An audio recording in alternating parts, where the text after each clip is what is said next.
Hi, I'm Renée Walker, a mindset mentor, speaker, and lover of all things spiritual. I believe that at our core, we are all spiritually wired for love, peace, success, and abundance.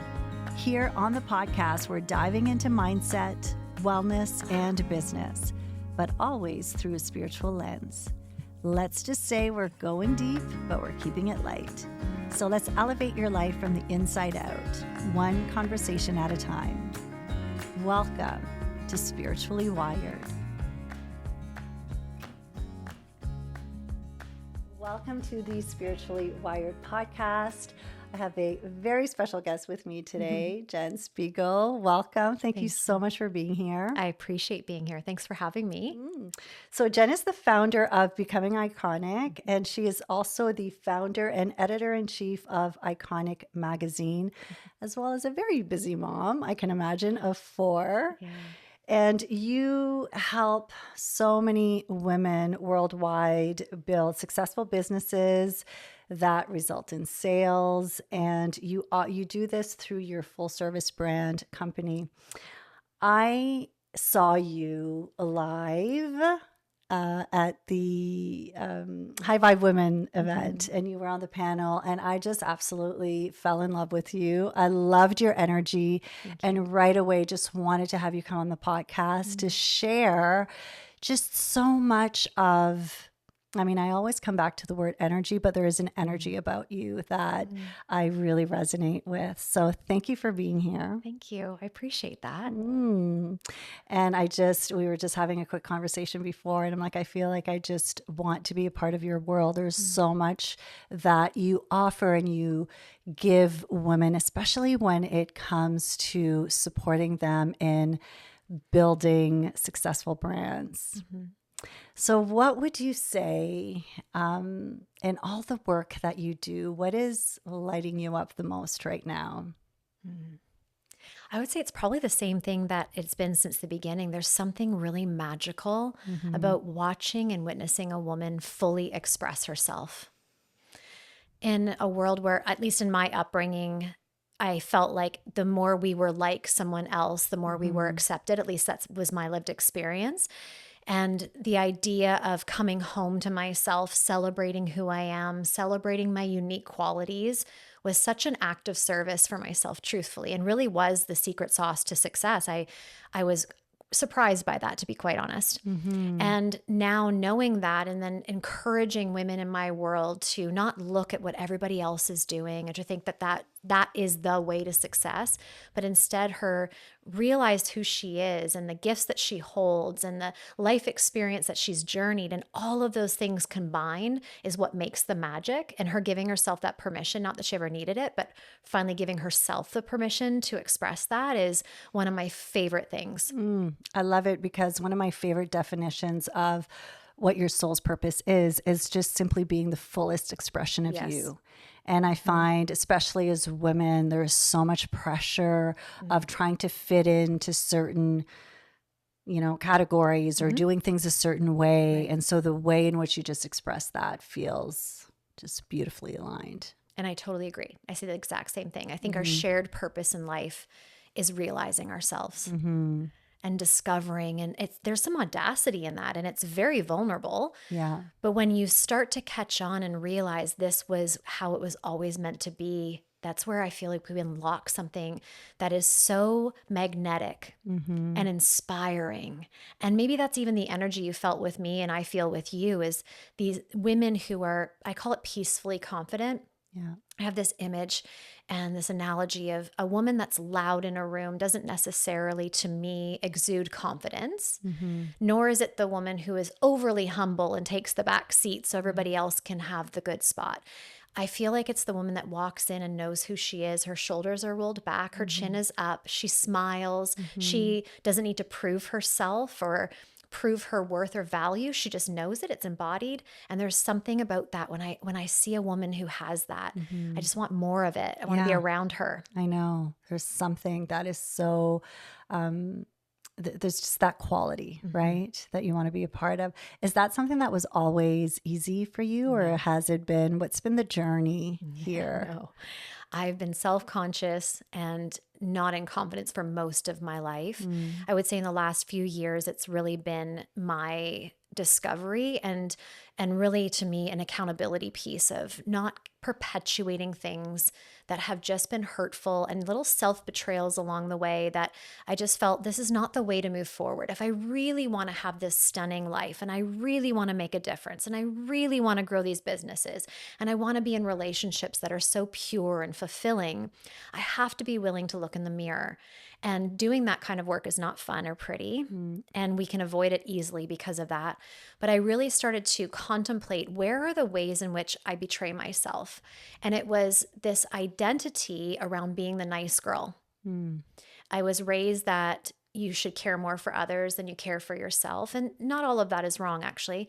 But I took it to the extreme where I would bend and shift and mold according to what I thought somebody wanted of me. And mhm, so, was I ever really, truly authentic? I mm, thought I was, but mhm, actually I wasn't because it depended more about what you were giving back in terms of the head nod or like, does she like me? And so I noticed a few years ago, it was also coming into my business where I was having misaligned clients, clients that were breaking boundaries. They weren't, I should rephrase that. I was allowing them to break boundaries. And I thought, this is not like no profit is worth my peace. I mhm, cannot continue doing this forever if this is how it feels. And it took a mentor to say to me, nice is the equivalation or the equivalent to minimum wage. mm, And I said to her, "What?" She said, "You're never going to really be that woman of wealth." And I identify wealth as beyond what's in the bank account. yeah. But you're never going to really become her if you're caring so much about being nice or known as nice. She goes, "What about the word kind? What if we replaced it?" And it was a light bulb moment for me. Mm, Kindness is the generosity, the gentleness, the compassion, the love that I know I hold, but I also get to hold that for myself. mhm, Saying no to things doesn't mean that I am doing something to hurt someone. Instead, saying mhm, no could be the best thing for them as well as the best thing for me. mhm. So that exchange was really radical for me and the trajectory to what I would say is my version of peaceful confidence. Wow. That is so true. And it's that I love when you said this, it's the small ways that we betray Mhm. ourselves that accumulate over time that we may not notice in the moment, but it's every time you want to say something and you hold back Yeah. and it just starts to build over time. So important to recognize those small ways that we do Mhm. that. And Mhm. what a big shift. Yeah, it is. I remember my mom describing it to me in relationships because I'd gone through a divorce, so had she. And she said to me, and it felt true, Hmm. that as women, especially, these little chips that come off, Yeah. and we don't really notice it every single time, but these little tiny chips. And she said, the thing about women specifically is we don't know when that last chip is going to fall. Yeah. But when it does, it's the last chip. Mm-hmm. And I thought to myself, well, I agree with that, but yet I don't want to be that human in life that doesn't recognize those little chips. Like I want to be more self-aware. I want to understand what I stand for, what I tolerate, what I don't tolerate, what is aligned, what's misaligned, and be more aware of those little chips that feel like betrayals, whether that's to me or from me. Mm-hmm. And that has been really outstanding. Mm-hmm.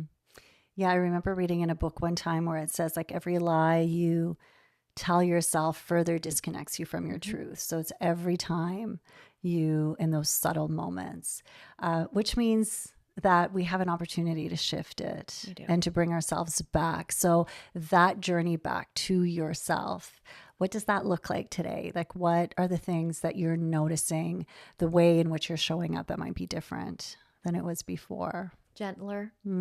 Yeah. I noticed I would wake up in the morning, and I think a lot of people can probably resonate with this. And the very first thoughts were not enough. I didn't get enough sleep. I don't have enough time today. I'm not getting enough support. Like that was the first initial thoughts and concepts that would be in my mind as I woke up. And I thought, this is not okay. I don't I don't want to choose this anymore. And so I started praying. I just was interrupting that. And this was years ago. I just interrupted that with just praying, help me to become better today than I was yesterday in some way, shape, or form. That felt like the pursuit of the best version of myself. It also felt like the antidote to the not enough. It's like, it's not about what's happening to me. How am I going to be responsible for the outcome of today? And I loved it. That ownership, it shifted. But I also noticed if I didn't have practices initially in my day, how I started was how it finished. So I haven't actually shared this in a long time. I bought myself a silk robe because I noticed in the mornings it was to-dos and I have to get this done. And with 4 kids, it was just managing everything. And there was not a lot of joy and excitement and adventure because it was just about getting through the task list.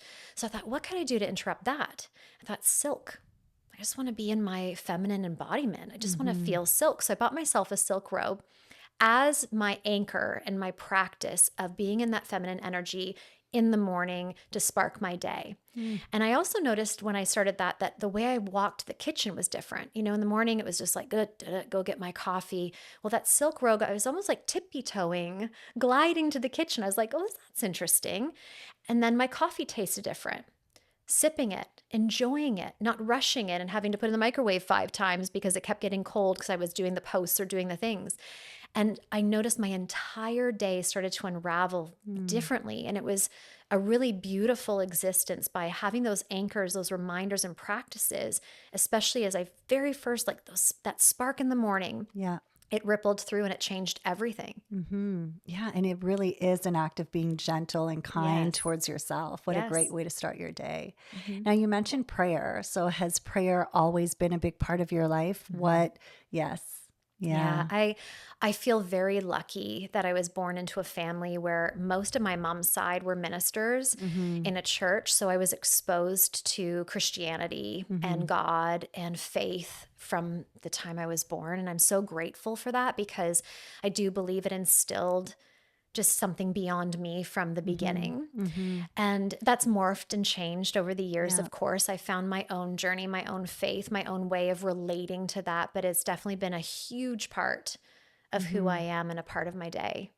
There's something so liberating when we can pray, as you said, to begin your day and to surrender what is happening to a higher power versus being in it and trying to figure out, which feels so stuck. Like it's so heavy when you're trying to figure out. So to have the practice and the faith to know that you can surrender it to a higher power. Wow. That's beautiful. Yeah, I have a relationship with the word surrender too, though. I used to think that was giving up. Yeah. And as somebody who is a high achiever, I like to be in control, like things tidy. You know, it works in my favor in certain ways, but it doesn't always work in your favor when it comes to being able to be flexible with things. And I remember having to look at the word surrender because, again, it felt like almost like I had this image of laying down and giving up. I'm surrendering. But what I realized surrender was the trust.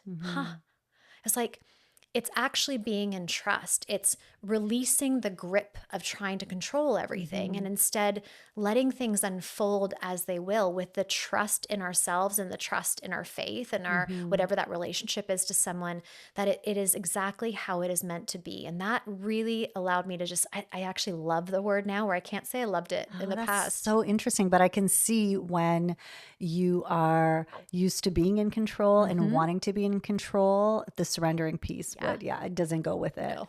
I always love like the visual of just handing it over. For me, like surrendering is just handing it over Yeah, I to like God, that. to the universe, just letting it go and trusting that everything's going to unfold for you, even when sometimes it doesn't quite look that way. Yeah. Right? And yet it's still unfolding for us. Exactly. Right? I mean, Yeah. I know we share those values and those outlooks. It's like, even when it's not going the way we thought it should, Yeah. that trust and knowing, but it is still unfolding exactly as it should. Yeah. Not easy. Not easy. And this is the piece too. So when it comes to business, so especially in business, and there's so many different places I want to go today. So I'm going to try to I'm going to try to stay on track. There's this line that sometimes we are not sure. How much are we surrendering? How much of it is about, because you have built very successful businesses and you also support women in building those businesses. And so it's not, there's action that's taking place and there's strategy. I guess strategy is the word where I get sometimes like, how much strategy do I want to bring to my business? And how much of it do I want to surrender? If that makes sense. So what's your perspective on this? I love the marriage of the two. Yeah. And the pendulum will swing, and so it should. But I think we've seen in the online space specifically huge swings. So we came from, I was raised, I mean, I'm going on my 20th year. So I was raised in hustle culture. Yeah. And it worked for me. I grew like a huge business in the beauty and wellness space. It was 8 figures in sales. It was massive, but it was all built on hustle. Do more, do more, do more. And if I even caught myself resting, I would assume I wasn't being a great leader of my dreams. I wasn't being a great leader to others. I didn't even understand what rest was anymore. I was so detached. So I don't say do strategy and build and be in action where that's your experience. But what happened in our rebellion against that is we swung the pendulum. We actually even said hustle culture is wrong. It's not all wrong. Work ethic is great. But then we swung into this other energy of like, just manifest. And if you believe it, it'll come to you. And if you're not, it's not coming to you, you're not doing it right. And so we've raised people in the online space to feel like all they have to do is be in their feminine energy and manifest correctly, and they will be wildly successful. Well, I don't know anything worthwhile in life that takes that kind of energy. It's always the blend of both. There's times in my business where I'm very strategically aligned and just building these foundational pieces. And then there's other times where I sit back and I enjoy and I am sort of manifesting the work that I've done. It's the fruits of our labor. That's sort of how I see it. It's, you got to create the garden, you've got to water it, but then you also get to sit back and enjoy watching things pop through the soil and grow.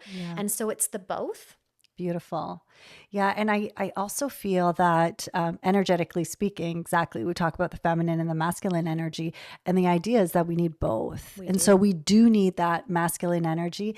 And we all tend to be a little bit more dominant in one energy. Yes. So this is where if you are more in someone who's naturally more in their feminine energy, they need the masculine energy. I've will specifically work with coaches that will help me with my masculine energy because I'm loving the feminine, but I recognize that the vision that I have requires the action and some of the masculine energy, but then you can feel when you're maybe going too much on one end. So I love the way that you bring that up. It's so important. It is. We need both. We do need both. And learning to be comfortable in both. Right. So if someone waves on the masculine side, and definitely that's me, I love doing, I love just getting in there. And for me, that idea of rest felt lazy. Yeah. I associated it with laziness, not doing enough. I'm not a leader I'd want to follow. Like I had so many narratives built around this, some of which weren't mine. I just absorbed, but some of it that was. And so teaching myself to learn rest, I initially thought glass of wine, bowl of chips, and Netflix. Like that's how I'm going to unplug. Well, I'd wake up the next morning inflamed, feeling groggy. I'm thinking, I don't know if this is what rest is. I mean, it was nice. It was enjoyable while it lasted, but I don't like the repercussions of this. So I had to really play, which was actually, I didn't even realize, a practice in feminine energy, but I had to play around and decide and decipher what is it for me that fills my cup and has me in that presence. And I learned it was solitude for me. As a mom of 4, running multiple companies, an executive team, removing myself from distraction, being completely alone and in solitude. I actually call it Sabbath. Being in Sabbath with myself was the way I filled my cup, was the way I tapped back in, was the way I created my most beautiful ideas. And that even came with some judgments. People on the internet would be like, you go to a hotel once a quarter by yourself? Like, is your husband okay with that? Like, I would feel so guilty.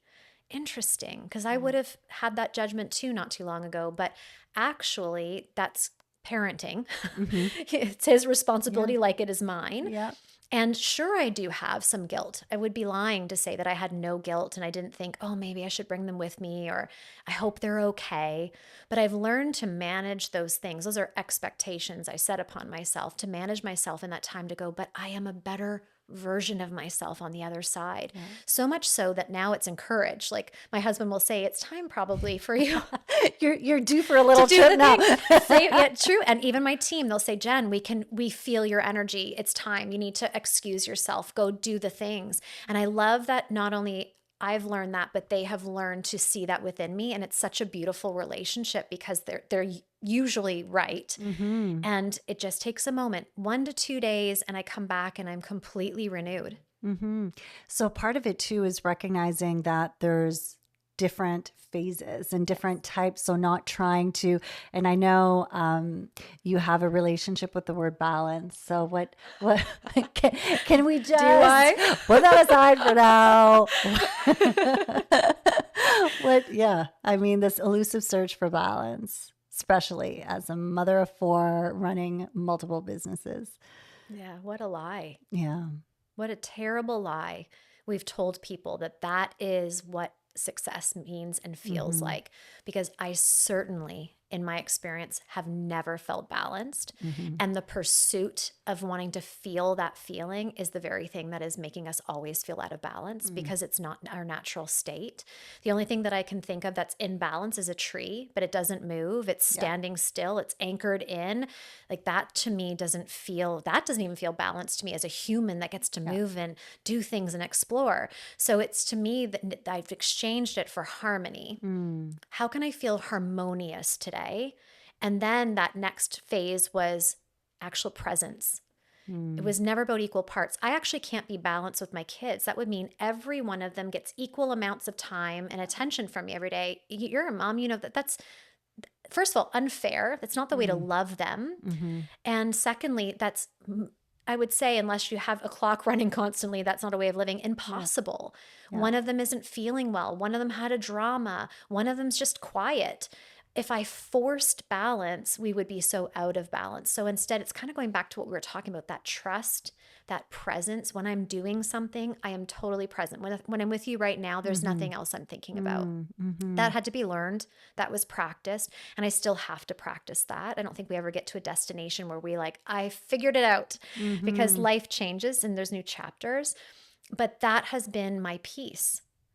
At the end of the day, when I think, you know what, maybe I wasn't so present with the kids because there was a lot going on in the business, but I'm doing the business for them. And they did feel my love. I hugged them when they got home from school. I made them a warm dinner. I tucked them in. So maybe it wasn't as much time as I cared to spend with them, but they felt me and I felt them and I did my best today. And that to me is the peace on my heart to close my eyes and say, job well done. Beautiful. And harmony means that there's different parts to it. Right. And those parts are always moving, and it's about how they can play together versus trying to force. You had a really good quote there. I don't know if you've actually quoted that before, but something about a forced balance is actually what brings you out of balance. It's true. Yeah. Yeah, that is so true. What are we pursuing? I know.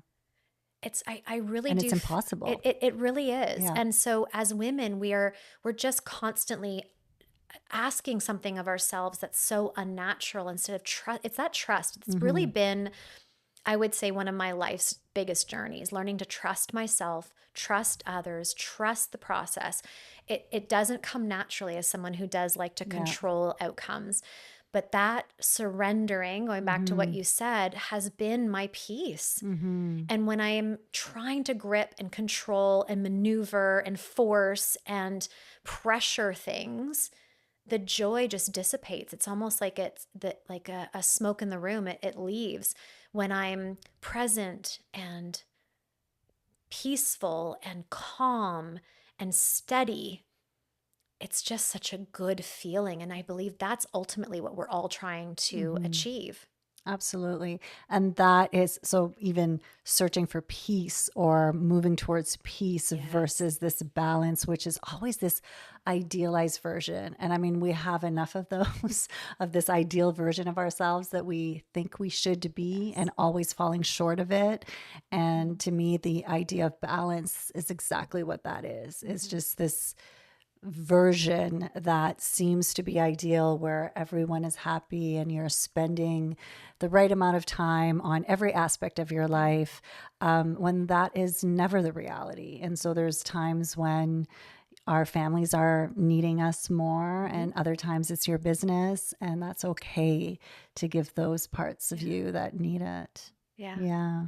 Yeah, and ultimately too, we're looking to meet other people's Mm. expectations or perceived expectations. Mm-hmm. Because sometimes we don't even know if that's in fact true. Is it in Mm-hmm. fact true that my kids need me to sit with them for 2 hours every night in order to feel my love? Mm-hmm. No, I've projected that.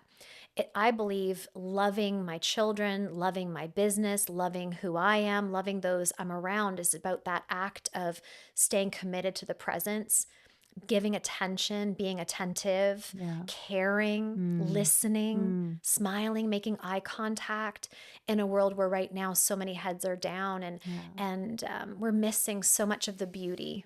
Yeah, it's just letting them feel seen, right? Yes, Ultimately, that's what yes, it's all that's about. exactly it.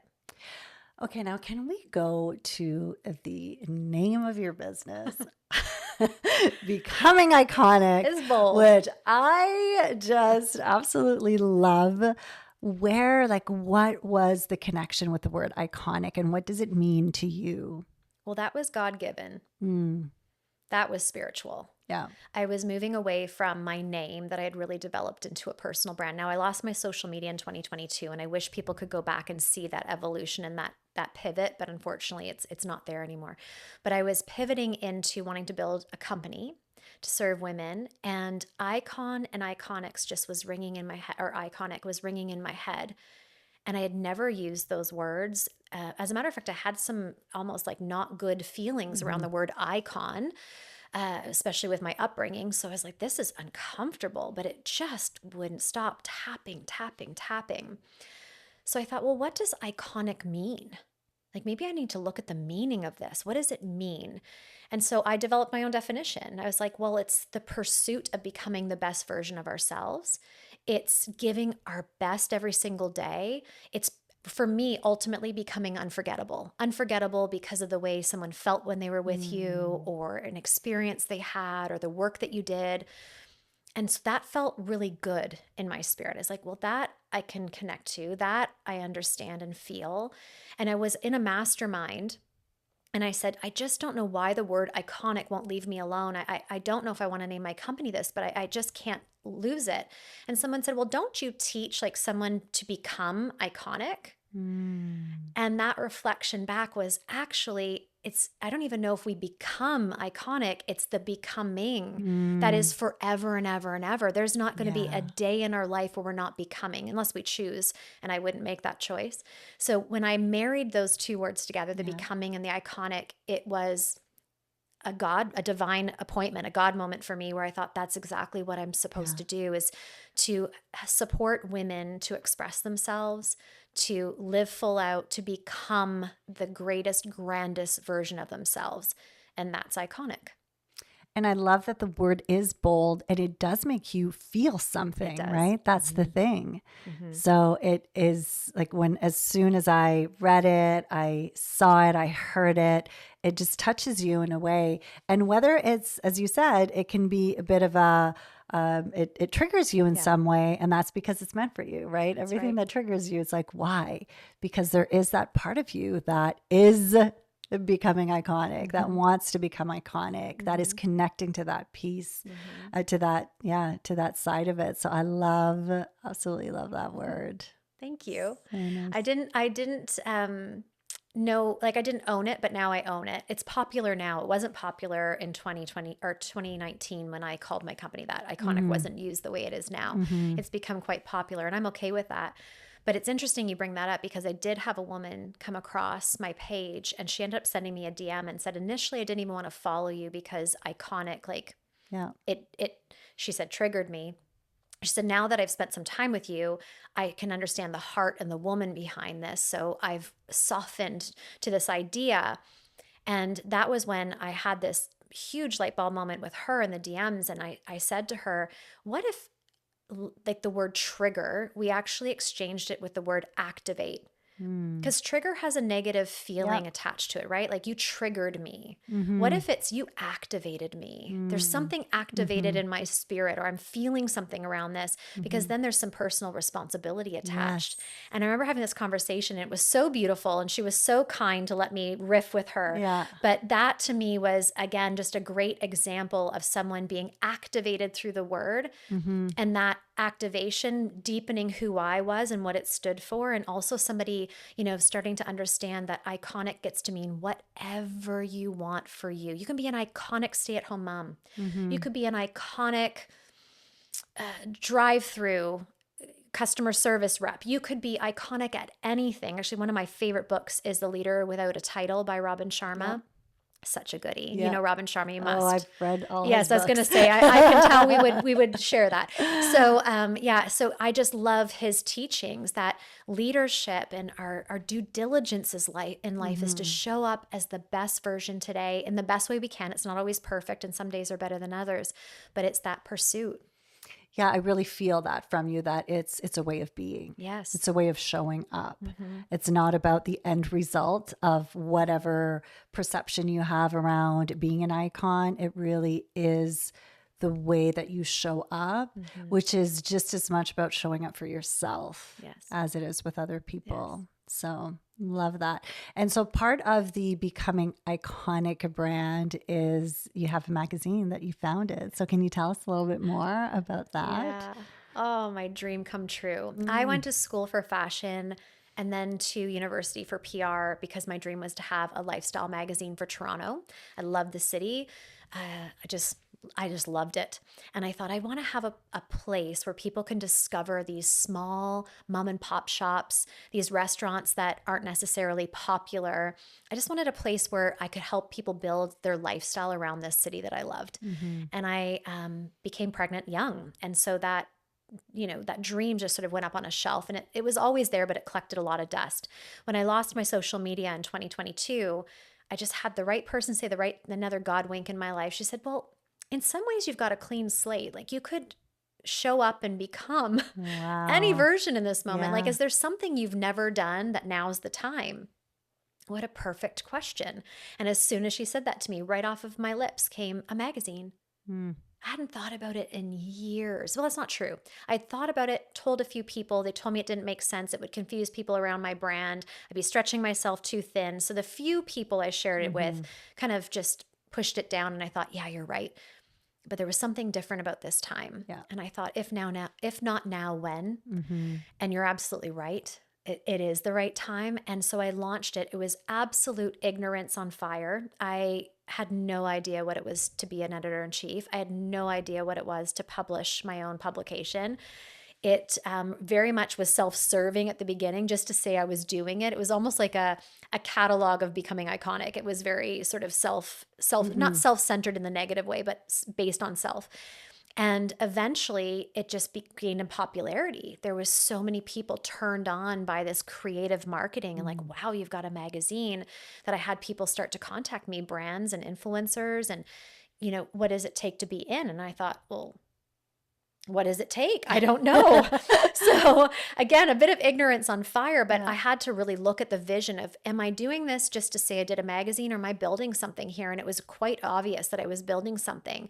And so it took a couple of iterations. I'd say really the magazine started in 2025. We got the right creative in 2024. Like we nailed the cover, but it didn't really land until this year. And this year now, I mean, the conversations I'm having and the people I'm having it with, my jaw drops every single day. And I'm so thrilled. And it is such a beautiful expression. I've used that word a lot today, but it's because it's important to me. a beautiful expression of who I am to the core. I can give you strategy. I'm very good at that. But the lifestyle component, the woman behind the business, I could talk about that all day long. And that's where I get to play with that over on the magazine side. So you've mentioned a couple of times. So in 2022, you lost your social media account. But what I'm loving right now that you're going into is the fact that what would have been, I'm sure, absolutely devastating That's right. and a what am I doing now kind of moment ended up opening up a whole new door for you. So what was that experience like for you to feel, I mean, losing everything is a big way of saying it, but it would have Yes. felt like It did feel like big. that. Yeah. In context, it's not. Yeah. But when you're running an online business, it does feel that way. Yeah. I actually had a troll today. When you start getting trolls, you're onto something. Yeah. But and it's always the same type of person. Right. But she said, go get a real job and then you wouldn't have had to worry so much for your family. I was like, oh, I think you and I are not going to be having like an equal conversation. But at the time, in context, it felt like my whole business was crumbling. I've been a solo income earner for the last 15 years. So there's a lot of pressures around that and responsibility. That was my first thought, is what is going to happen to my kids and my family. I hadn't realized how much I'd given over to a platform. Like, you don't realize until something like this happens. You're like, wow, I've given so much power over to this platform. And you had been building it for a long time. A long time. I had a huge following. Yeah. Such a big following that people hired me. Not right, but they hired me because you know how vanity metrics was the thing back then. They wouldn't even discern or see, like, is this the right person? They just look at my following, think, oh, she must know, and pay me. I mean, it was nice and it was fun, but it wasn't necessarily correct. And I knew that. But it was devastating, mostly because I lost the history. All the different versions and chapters, memories, thought leadership that I poured into that. I remember my breath coach, I was saying to her, I know I should journal. Like, I know that's what everybody says to do, but the pen to paper thing is not my thing, nor do I want to leave that to my kids. I don't think my kids need to read all of my dirty laundry. Like, that's not legacy to me. I love podcasting. So yay you. I love podcasting for legacy, but I don't think I need them to hear my inner thoughts or that's my experience.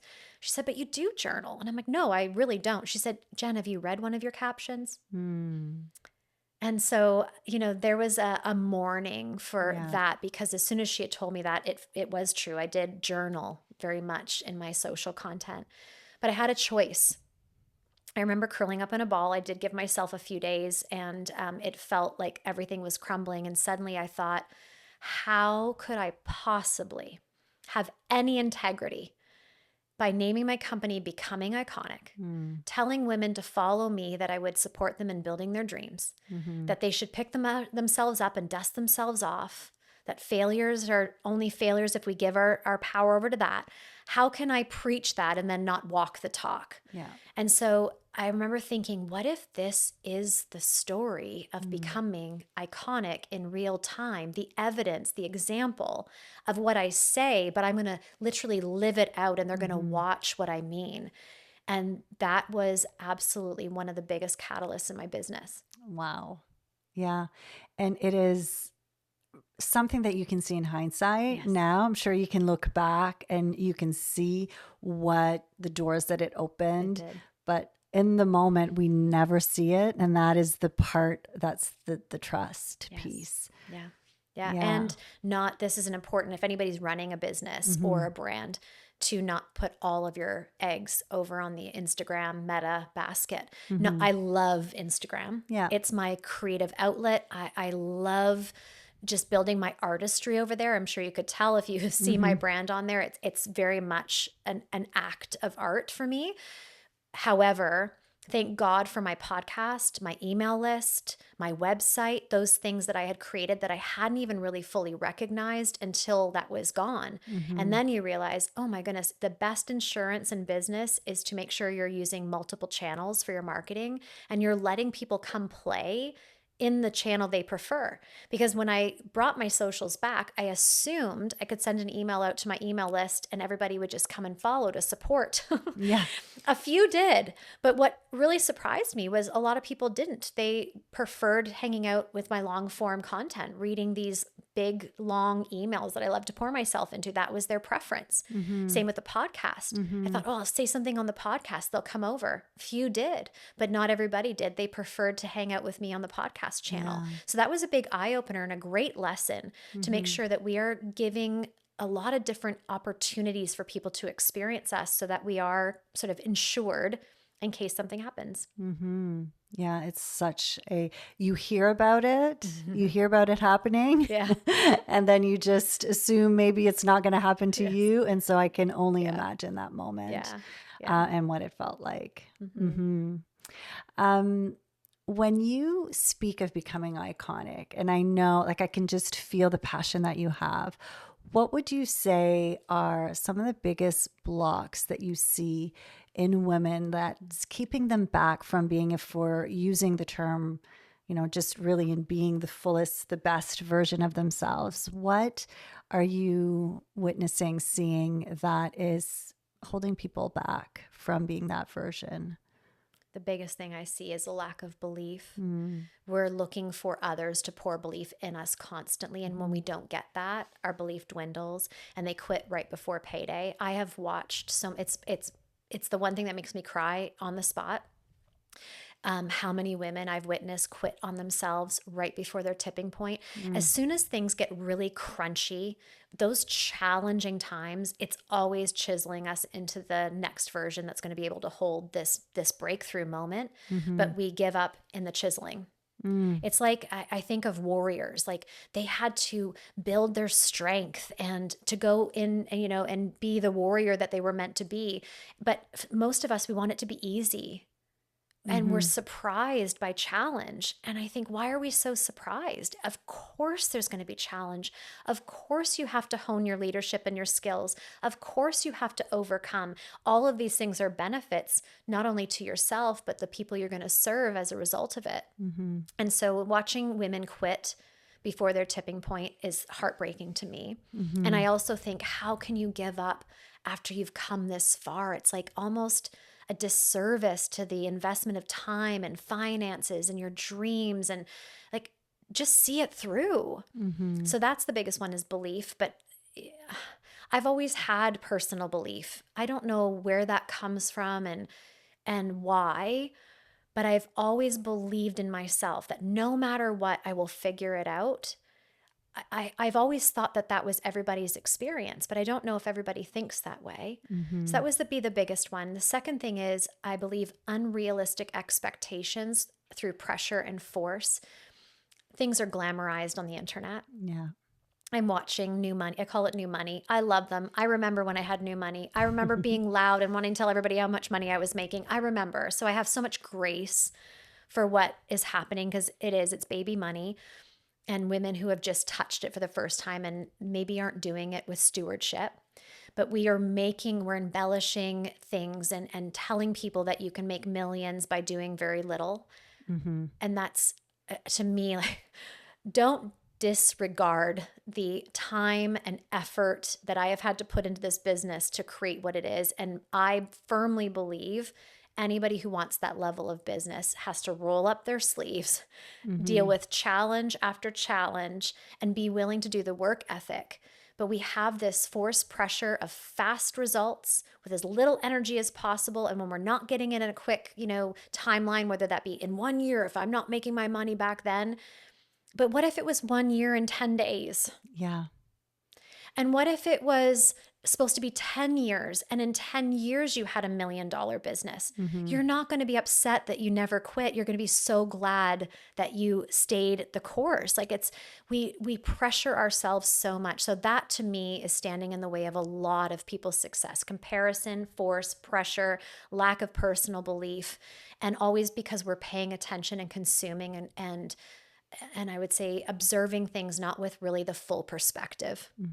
And it does take some patience, It right? Like does. someone would look at you and be like, wow, look at everything she's created, but they don't see the how many years has it taken I'm to going on bring my you 20th 20 year. years. Yeah, and I've had to rebuild several times, and I've had some really big oops a daisies and Mm-hmm. some really crushing moments and times Mm-hmm. where I'm not proud. Sometimes I'm like, you know what? Maybe the social media. Like there were moments where I wasn't proud Yeah. of how I showed up. I was doing the best I could with what I knew in the moment, and I believe that with everybody. I really do believe people are doing the best they can with what they know. But I had to go through those things to build the muscle, to build the stick to itness, to build the leadership, to hold. Getting there is one thing, holding success is an entirely different thing. And I don't think we talk about that nearly enough. No, and as you said, there is this glamorized Yes. version of what it is to be a Yes. business owner. And I get really frustrated because just having been part of the coaching industry for 20 years and you see and I question it. Sometimes I'm like, okay, am I being a cynic? But it just feels like what is being shared on social media, so much of it doesn't resonate as being the truth. No. And it's okay to work hard because everyone we're seeing that is building a successful business, they are working hard behind the scenes. Mm-hmm. And I know like we were away for just a mini weekend getaway and I spent like 5 hours on Saturday. I was working and I thought to myself, okay, this was supposed to be my my time off. Uh, and it felt good. I was in Yes. the flow and I'm like, that is okay. That is balance to me is Yes. when I'm in the flow and I'm feeling inspired and I want to work on my business. That's okay Mm-hmm. to do that Mm-hmm. instead of being like, oh, I should be. Yes, we want to take time to rest and we Mm-hmm. want to make sure we honor ourselves, but valuing all of it and recognizing the amount of work that it takes. Yeah. Yeah. That's a great example. Monday Mm-hmm. is my cave day. And I Mm-hmm. spent 11 hours in my bed. I got up to use the washroom or get some water. Otherwise, I stayed in the bed and I completed my content for the next 8 weeks. Wow. It was a heavy lift, but I was in the zone. Like I came Yeah. up for air. I was like, what? That was 11 hours? Yeah. It was flowing through me. It's almost like, how dare we interrupt that? Mm-hmm. But I will say, a part of the story is my son came in and said, could you take me to football? And of course, as a mom, you're like, oh, I don't want him to be disappointed. But I thought, no, you know what? This is an honoring. Mm-hmm. And I said to him, you know what, Nick? I'd love to, and I will tomorrow. But this one night, because I generally take him, I'm going to ask you to go with your dad. And I want to complete this task. And I remember when I was saying it to him, not feeling guilty and going, what a beautiful Mm-hmm. lesson I'm teaching him. Mm-hmm. He's watching his mom follow through on the things she said she's going to do, that it's okay to maybe even be a little disappointed. Like if he felt a little, it's okay. I love you. That didn't change. And guess what? I Mm-hmm. was there with him the next night. Everything was fine. He was fine. But also this pride in working for something. And Mm-hmm. my kids are the most tenacious, visionary human beings. And I really believe it's the culture that I've raised them in. They've watched their mom pick herself up over and over again. Yeah. I pour belief and love into women for my career. Like they Mm-hmm. listen to me love on women and help them stretch their vision and, find solutions to some of the problems. We don't sit around the dinner table gossiping, talking about coworkers, how much we hate our jobs. They've just been raised with, what are we going to do next? Where should our next Mm-hmm. vacation be? What's possible? Hearing me, with other families being changed because of the work I'm doing with this particular person. And that meshing of those worlds has been so great. So similar to your experience, it's a cave day, 11 hours of writing, but I felt so in harmony, Mm-hmm. not because I felt like, oh, I should take him to football, but instead, this is really important right now. I know I'm going to feel, and now I'm going to have so much more time on the other side of this to do the Mm-hmm. things because that's been done. It's tied it up.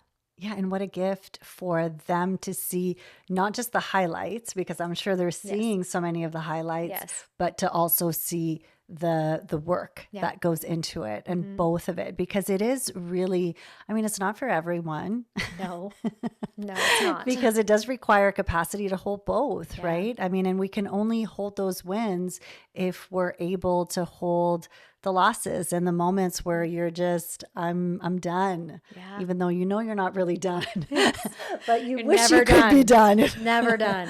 But to making peace with that, right? That's part of the Yes. holding. Like you just said, the capacity. It's like there's, as an entrepreneur and a founder, if you have your list complete, I would be scared. I'd be going, why is we should never have a completed list. There should be new people coming in, new conversations to be had, new content to create like that. We are innovators. We're creators. It's our job. And so I've stopped seeking the completion and instead just thought, well, I'll do as much as I can, prioritize well. And tomorrow's another day. You are such a master at marketing and sales. And I know that for many women, that is challenging. I see so many gifted, I mean, in my space, I'll see so many gifted coaches and healers. I mean, there's so many women with like the biggest hearts, and I know they are here with a mission, with a purpose. But selling or marketing or sharing their gifts with the world is where there's a block. So how do you have any advice? How do you support women who you know they are so gifted, so talented, but maybe there's some resistance around putting themselves out there? Is your audience open to raw, maybe sometimes hard to hear feedback? Yes. Okay. Bring it. Okay.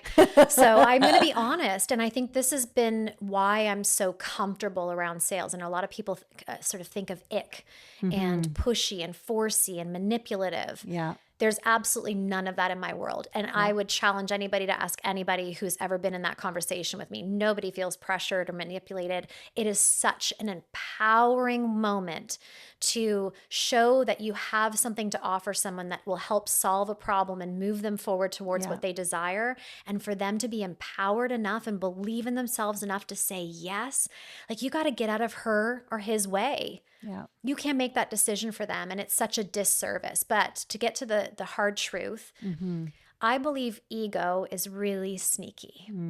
And it is as much ego to say, well, I don't want to talk about myself, or I don't want anybody to feel pressured, or I don't want anybody to feel ick around me. That's as much ego as it is to declare you've got $1 million, you're the top person, pedestal me. It's ego. It really is. What that is saying, I'm too worried about what people will think of me. And so in that worry, which is ego, I'm just going to not embrace this. To be humble. If people want to work with me, they'll find me. I don't know if that's a winning strategy. You're correct. I mean, unless you have a hobby, and if it's a hobby business and you really don't want to get in the deep end and grow something, that's a different conversation. But I don't think that's who we're talking to. So if you're especially healers, those ones that are on this earth to love and care for others, that can get in the way of marketing and sales. So what I would say is recognize where ego's slipping in, telling you, oh, well, I'm not going to be manipulative, or I don't want anybody to feel awkward around me. Well, it's all that's about you and how people are perceiving you.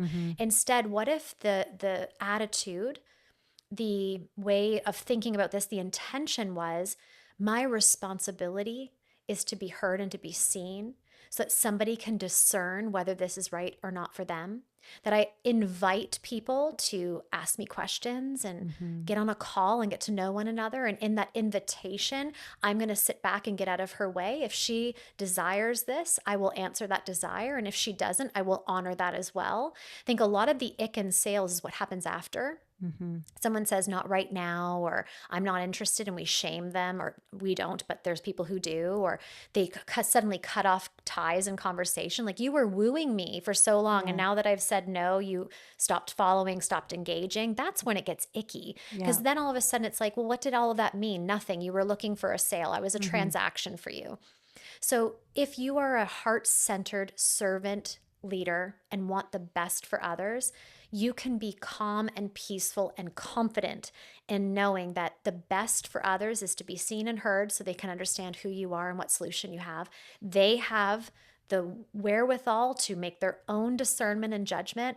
Your job is to simply provide the information enough so that they can at least be turned on to ask the right questions.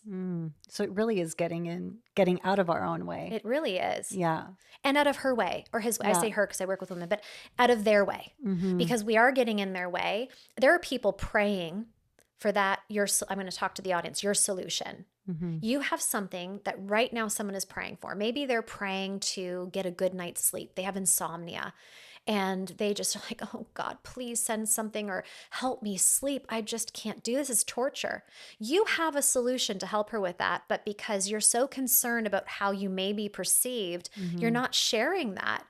When you could be the answer to that very prayer that she's been praying for. So we have to get out of our own way, but also get out of her way in terms of allowing her to see and allowing her to say yes to something that will dramatically transform her life. Yeah. And I love how you use the word discernment, which I think is so important because, yes, they are adults, that They person, are. and they're capable of discerning whether this is right for them right now. Yes. And I know the other piece that I find helpful, again, from a spiritual perspective, is the whole detachment thing. It's like when we can come from a place of sharing and being ourselves, but not being attached to the outcome. That's where sometimes it starts to feel icky, right? Because now it's like, I need the sale. Yes. And then that feels like you're attached to whether this person says yes or no. Your the way you feel about yourself, your own value is attached to whether they say yes or no. And that maybe takes a little bit of practice or time in just getting used to that and being okay with detaching from that outcome and it not impacting the way you feel about yourself. Yeah. Over the last 2 weeks, I've had 15 calls and 3 yeses.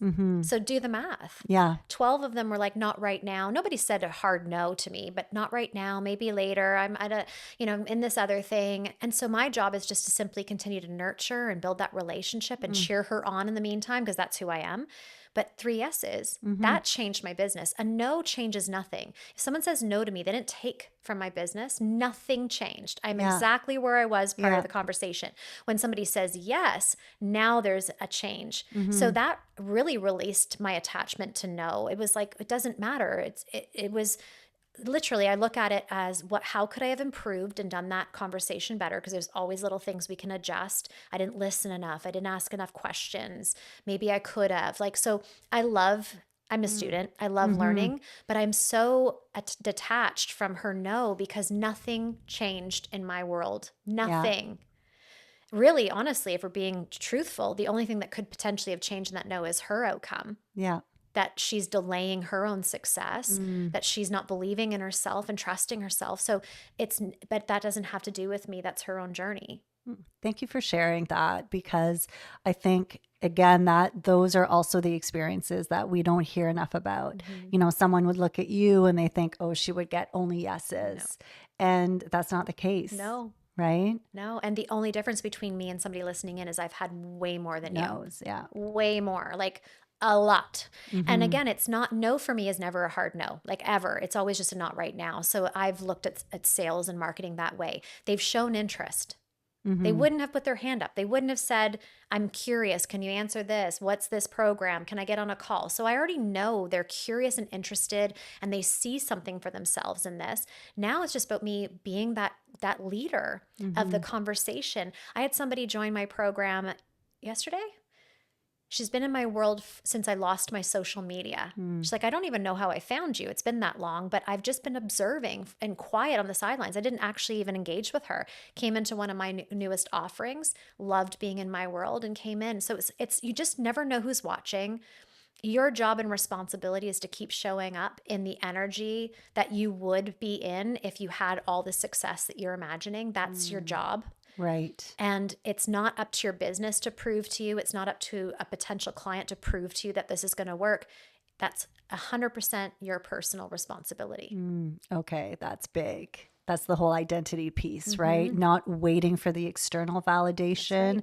It is showing up as if it already is. That's so big. I remember I launched a program and it was $500 to get in this program. And I sold 1 seat. And I remember thinking, oh, this is not a group coaching program. We've got one person. And I thought, well, how dare I dishonor her investment and her belief in her and in me. That's an act of trust. I'm going to show up like there's 100 people in this room and she's going to be blessed because she was the only one. Yeah. But here's what happened. Because I showed up in that energy and in that leadership, she ended up hiring me after. That $500 one person in that room turned into a multi 5-figure client. So I think we disregard the power of one person liking your post, one person viewing your stories, one person subscribing to your podcast. If you can't feel grateful for that one person, how do you think you will be entrusted with many? Because many doesn't make you more grateful. Many is more to hold. Many is more expectation. Many is more challenge. So I just think we need to be honest with ourselves and really remember why we started in the first place and really value anybody who sees that value in us and engages in any way, shape, or form. Yeah, it brings me back to what you were sharing earlier, just the importance of that, the trust piece in yourself and that the vision. So how do you stay connected with your vision? Because it's ridiculously big. My vision's, it's delusional, really. Right. But that's also who I am. I'm a visionary. You're iconic. I'm becoming iconic. But yeah, I am delusional. I remember saying this to someone recently and they were like, this is the coolest imagery. I'm like, I want to skid to the end of my life. Like, in the movies where the cop cars come in and they slide to the side, I'm like, that's how I want to end this life. I don't want to be all rested. My eyes aren't puffy. Oh, I feel so good. It's like, I want to squeeze out every last drop. I love life. I love this day. I love sitting here with you. What a blessing. And so for me, that vision just keeps growing and growing. And I want people to understand that doesn't mean I'm not completely satisfied and fulfilled and grateful and feel the abundance. I feel all of that. But I also know that my God, what I believe in, wants me to have the most beautiful, stunning, lived experience possible. The God I believe in doesn't want us here suffering, but instead wants us to find who we are and celebrate who we are and bless others because we found that. And so that to me just opens the doorways to what's possible. Where can I go? What can I experience? Who can I experience? And so how can you sleep when you have that vision? What I feel so much in you, the difference, because I know you are doing so much, but it's coming from within versus the chase and the, I want to get there. It's not about what's out there, even though the vision is big, it really feels like it's coming from within you. That has a completely different feel. And that is, I know why I'm like, I need to have her in my world. You got me now. It's official. Yes, you heard it. So for everyone else who is listening, who is like feeling the exact same way as I do, which is how do I get to be in her world? So what's the best way to connect with you? There's sort of 3 ways. Okay. And you can choose your own adventure. I would say come over to Instagram, Becoming Iconic or Iconic Magazine _. I would say that's a place where you can feel my expression, where I'm doing the thought leadership, I'm doing those journal entries, and I love to play. So if you're looking for creative sparks, some advice, that's a great place to hang out. The other one is the podcast, the Iconic Podcast. It's a love language for me.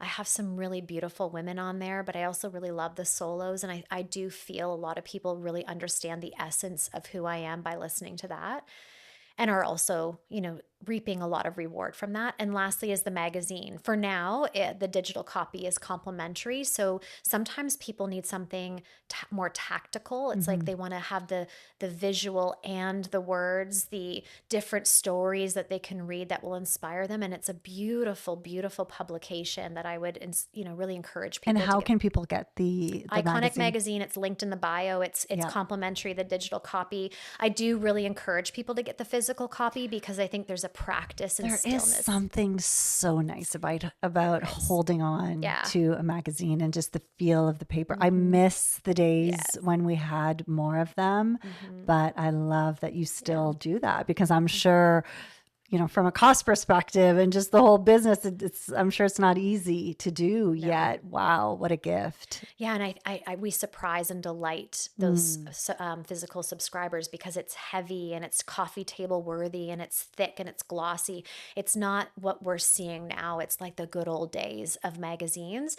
And I just do think there's a practice of getting off your phone Yeah. and holding something and taking your time and savoring a moment, kind of like the silk robe for me. That is a really great practice that we've forgotten. I don't think everything needs to be so digital. Well, I could keep talking to you for a very long time.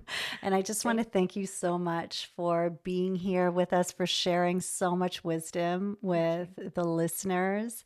And I would love to remind you that you are spiritually wired always, for love, for success, for abundance, for peace, and definitely for some iconic energy. We'll see you next week. Thank you for listening to Spiritually Wired. If you enjoyed this episode, be sure to follow and leave a review. It really makes a big difference for the podcast. And if you're ready to dive deeper and join a soul-led community, come be a part of the Spiritually Wired membership.